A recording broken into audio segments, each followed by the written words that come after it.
আমরা কেন তারেক রহমানকে আমাদের খলনায়ক বানিয়ে আমাদের ভুল ত্রুটি থাকতে পারে, আমরা যদি কোনো চেতনা থেকে কমিটমেন্ট থেকে বাইরে যাই। আমি আমার বক্তব্যের শুধু আপনি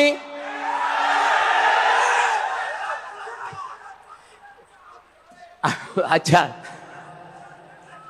আপনারা শুনেন, আমরা আবেগ দিয়ে তাড়িত নয়, আমরা বিবেক দিয়ে সাজিত, আমরা বিবেক দ্বারা শাসিত। তারেক রহমান যখন বাংলাদেশের সংসদে বক্তব্য দেয় তখন কি আল্লাহ নামে এই যে সর্বশেষ বক্তব্যটা দিল 7 বার আলহামদুলিল্লাহ বলে আল্লাহর উপর শুকরিয়া করি তো উনি বক্তব্যটা দিয়ে যাচ্ছেন।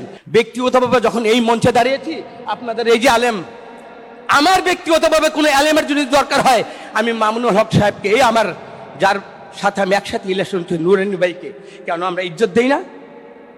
তো আমাদের মধ্যে এরকম ঐক্য থাকা লাগবে।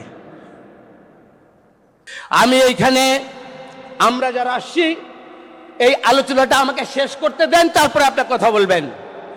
আমরা এখানে যারা আসছি তারা একটা শব্দ কোরআনের মধ্য দিয়ে কিন্তু আমরা থাকতে চাই। এখানে কোরআনের আলোচনা যাদের মধ্যে এসেছি তাদের কাছে শিখতে এসেছি। আলেমের কোনো কথা আমার মুখ দিয়ে বলার চেষ্টা করাটাই এটা বেয়াদবি, যাদের সামনে বসে আছি এবং আমার সামনে যারা উপস্থিত। আমি আমার প্রয়োজনীয় কথাগুলো বলেই আমি আমার কথাগুলো শেষ করব।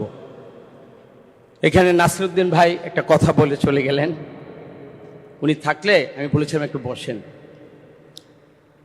পবিত্র কোরআনে একটা শব্দ আছে, সেটা হলো ও আউযু বিকা রব্বি আইয়াহদুরুন। আমরা তো সবসময় বলি আউযু বিল্লাহি মিনাশ শাইতানির রাজিম, শয়তানের থেকে পানা চাই। আর পরের শব্দের অর্থটা কি?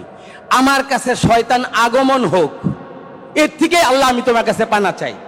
তো এই পাটাতনের উপর 2013 সালের 5ই মেতে যেই নারকীয় কাদের উপর হামলাটা হয়েছিল, ওইটাকে আমরা যদি একটু হৃদয় দিয়ে ধারণ করি, এবং হৃদয় দিয়ে ধারণ করার কারণে বর্তমান যে সরকার এবং তারই যে তথ্যমন্ত্রী উনি যে আসছেন, এখানে আসছেন কি জেনে বুঝেই তো এখানে আসছেন, আলেমদের মাঝে আসছেন, আপনাদের অনুভূতির প্রতি মমত্ববোধ নিয়ে একাত্মতা ঘোষণা করে মূল্যবোধের উপরই কিন্তু উনি এখানে আসছেন। তো উনাকে যারা আসতে দিতে চান না, আলেম এবং হেফাজতের মধ্যে আমাদের মধ্যে যদি কোনো বিভেদ না থাকে, যেই ঐক্যটা ছিল এই 8 বছর মানে আমাদের 2013 সালের যেই 5ই মে, ওদিন তো আমরা একসাথে জীবন দেওয়ার কাফেলায় ছিলাম। আজ কেন এই 2-2.5 মাসের মধ্যে আমরা কেন ওই পাটাতনটাকে, যেই পাটাতনের উপর স্বৈর শাসককে আমরা একসাথে ফ্রাই করে বাংলাদেশ থেকে বিতাড়িত করেছিলাম, তখন তো আমাদের মাঝে কোনো অনৈক্য ছিল না। আর ওই গরম তাওয়াটা 2.5 মাস না যেতে এখনো ওই তাওয়ার মধ্যে জহিরুদ্দিন স্বপন ভাই আসছে, এই জন্য মিডিয়া আসছে না। জহিরুদ্দিন স্বপন এই সরকারের বার্তা নিয়ে আসছেন। আমাদের মধ্যে যেরকম কোনো জুলাইয়ের চেতনার মধ্যে আমাদের কোনো বিভেদ নাই, এই আলেমও আমাদের হৃদয়ে ধারণ করে মাথার তাজ হিসাবে ইসলামী মূল্যবোধকে মূল্য দিতে এই সরকার তারই প্রতিনিধি হিসাবে জহিরুদ্দিন স্বপন ভাই আসছে। এই কথাটা আমি যদি নাসিরউদ্দিন ভাইয়ের সামনে বলতে পারতাম আমার মনটা আরো ভালো হতো, কারণ আমরা চাই না কোনো বিভেদের মধ্যে ওই পলায়ন পর কোন দেয়ালের উপর যে অপশক্তি, যে বাংলাদেশের কোনো সুযোগ যদি আসে আমি আপনি কেউ কিন্তু নিরাপদ থাকবো না। 5ই আমার যেই তারিখে ঘটনাটা, আমার বাড়ি মুন্সিগঞ্জ গজারিয়ে দিয়ে আমার যেতে হলে আমার এই ড্যামরা দিয়ে যেতে হয়। আমি দেখেছি এই শাপলা চত্বর কাদের রক্তে রঞ্জিত হয়েছে। বিশেষ করে 5ই এই অগাস্টের জুলাইতে এই যে হেলিকপ্টার দিয়ে এই ভয়ঙ্কর হাসিনা কি বলেছিল, হেলিকপ্টার দিয়ে নাকি পানি দিয়ে নাকি আমার এই মানুষগুলোকে নাকি উনি শান্ত করতে চেয়েছে। কত বড় মিথ্যাচার এই জমিনে করছে, আল্লাহ তার বিচার করছে না? এই আপনার ড্যামরাতে এই আলেমুল আমাদের সবচেয়ে বেশি ভূমিকা ছিল, এটা আমরা নিজ চোখে দেখেছি, গাওয়াই তো আমরাই দিলাম। এদেশের মানুষ তো আমরা, এদেশের মানুষ খালেদা জিয়ার জন্য এই লক্ষ লক্ষ মানুষগুলাকে আপনার যারা যারা জান নাই, ইন্না নাহনু নাযালনা যিকরা ওয়া ইন্না লাহু লাহাফিজুন। আপনারা হলেন আল্লাহর সেই কোরআনের ধারক বাহক, যারা রোজ কিয়ামত পর্যন্ত এই কোরআনকে ধারণ করবেন না। আল্লাহ তো নিজেই এই কোরআনকে সংরক্ষণ করবেন রোজ কিয়ামত। আপনারা তো এই শিক্ষার মানুষগুলো তো আমাদের সামনে আসছে। এইটা যদি ঠিক হয় তাহলে এখনই কেন আমার সামনে জুলাই সনদকে বাস্তবায়নের জন্য এবিকে জুলাই সনদ বাস্তবায়ন না হওয়ার জন্য কি আমি আপনাদের বাইরে নাকি বলেন তো একটু?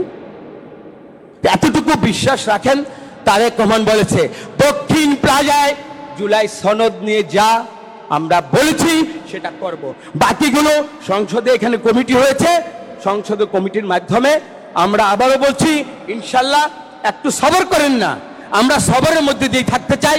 এবং আপনাদের মধ্যে আমি বলতে চাই আল্লাহুম্মা জাআলনি মিন সাবুরা ওয়াজআলনি শাকুরা ওয়াজআলনি ফি আইনি সাগীরা ও ফি আইনিন নাসি কাবীরা।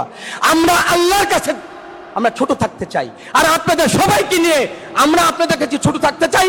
আর আল্লাহর কাছে কেন আমরা বড় থাকতে পারি? তো সবাই যদি এক থাকি এবং ন্যাক থাকি, আমরা মনে করি এই দেশটা স্বাধীনতার জন্য যেরকম 72-71 চেতনার মধ্যে আমাদের থাকতে হবে, আমাদের জুলাইয়ের চেতনার মধ্যে ইনশাআল্লাহ আমাদেরকে থাকতে হবে।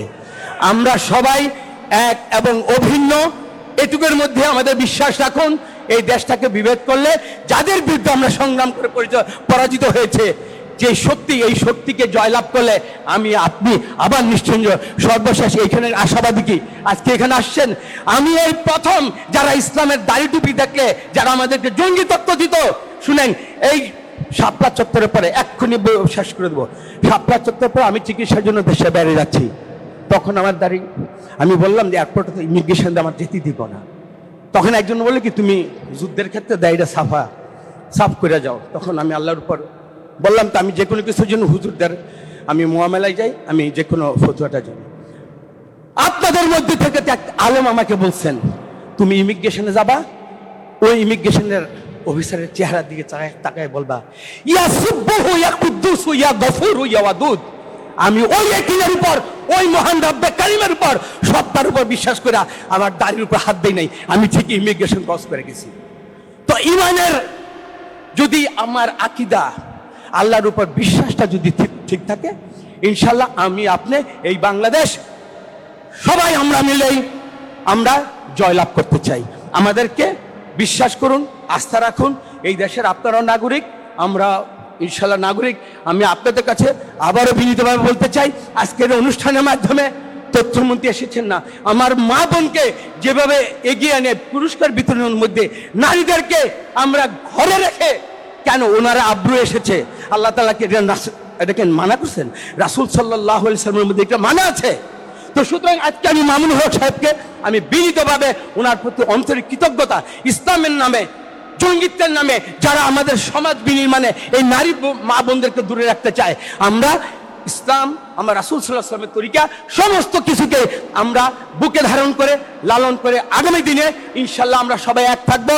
ও আখিরি দাওয়ানা আনিল হামদুলিল্লাহি রাব্বিল আলামিন। আসসালামু আলাইকুম ওয়া রাহমাতুল্লাহি ওয়া বারাকাতুহু।